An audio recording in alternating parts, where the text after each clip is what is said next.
ಈಗ ಕರೆನ್ಸಿಯಿಂದ ಯಾರ ಕೈಗೆ ಈಗ ಒಂದು ಫೋನ್ ಪೇ ಹಾಕ್ಸಿದ್ದಾರೆ. ಇವರು ಒಳಗಡೆ ಸ್ಟಾಪ್ ಇರೋರು ಇಲ್ಲಿ ದಾಖಲಾತಿ ಇದೆ. ಇವರು 5:15 ಹೋಗಿ ಕಾರ್ ಹತ್ರ ಇಸ್ಕೊಂಡು ತಗೊಂಡಿರೋ ಫೋಟೋ ಸಮೇತ ಇದೆ. ಆಮೇಲೆ ಈ ಗ್ರಾಮ ಪಂಚಾಯತಿಯಲ್ಲಿ ಡೀಸೆಲ್ ಆಗ್ಲಿ ಮತ್ತೊಂದಾಗ್ಲಿ ಇಂಡೆಂಟ್ ಕೊಟ್ಟಾಗ ಇವ್ರ ಕಾರ್ಗೆ ಫುಲ್ ಟ್ಯಾಂಕ್ ಮಾಡಿಸಿರೋ ಫೋಟೋ ಸಮೇತ ನಮ್ಮ ಹತ್ರ ಇದೆ. ಇವರು ಇವತ್ತು ಇಷ್ಟೇ ಭ್ರಷ್ಟ ಮಾಡಿರೋದನ್ನ ಇನ್ನು ಮುಂದೆ ಎಷ್ಟು ಭ್ರಷ್ಟ, ಒಬ್ಬ ಖಾತೆ ತೆಗಿಯಕ್ಕೆ ಒಬ್ಬ ಕಡುಬಡವ ಬಂದ್ರೆ ದುಡ್ಡು ಕೊಡಬೇಕು, ಒಬ್ಬ ಡೆತ್ ಸರ್ಟಿಫಿಕೇಟ್. ಇದು ಮೊನ್ನೆ ನಮ್ಮ ಸ್ನೇಹಿತರಾದ ಮೊನ್ನೆನೇ ಒಂದು ಡೆತ್ ಸರ್ಟಿಫಿಕೇಟ್ ಕೊಟ್ಟಿದ್ದಾರೆ. ಅವರು ಒಂದು ಡೆತ್ ಸರ್ಟಿಫಿಕೇಟ್ಗೆ ದುಡ್ಡು ಕೇಳಿದ್ದಾರೆ.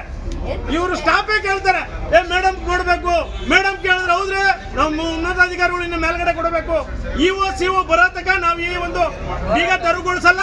ಇವರು ಹೋರಾಟ ಯಾವುದೇ ಕಾರಣಕ್ಕೂ ನಿಲ್ಲಿಸಲ್ಲ. ಇನ್ನು ಮುಂದೆ ಉದ್ರಿಕ್ತ ಆದ್ರೆ ನಾವು ನ್ಯಾಷನಲ್ ಹೈವೇಲಿ ಕೂತ್ಕೊಂಡು ಇವ್ರ ಪರ ಧಿಕ್ಕಾರಕ್ಕೆ ಹೋಗಕ್ಕೆ ನಾವು ರೆಡಿ ಇದ್ದೇವೆ.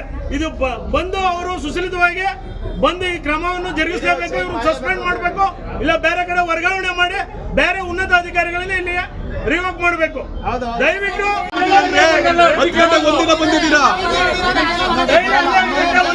12:30 1 ಗಂಟೆ ಬರಲ್ಲ. ಇವತ್ತು ಬೆಳಗ್ಗೆ 11 ಗಂಟೆ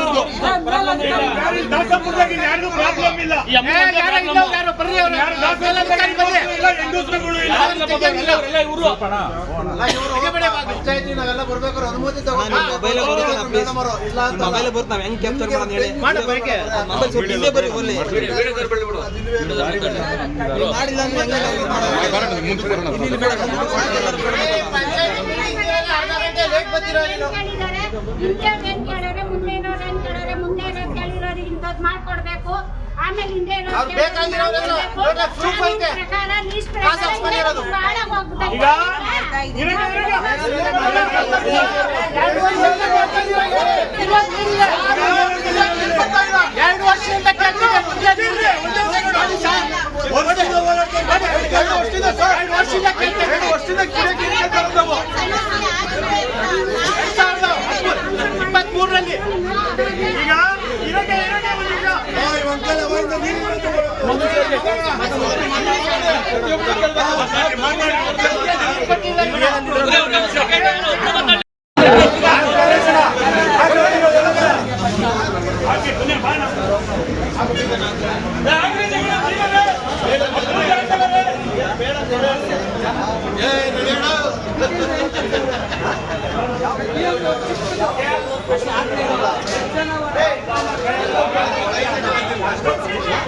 ಅವ್ನು ಬೀಗ ತಗೊಂಡ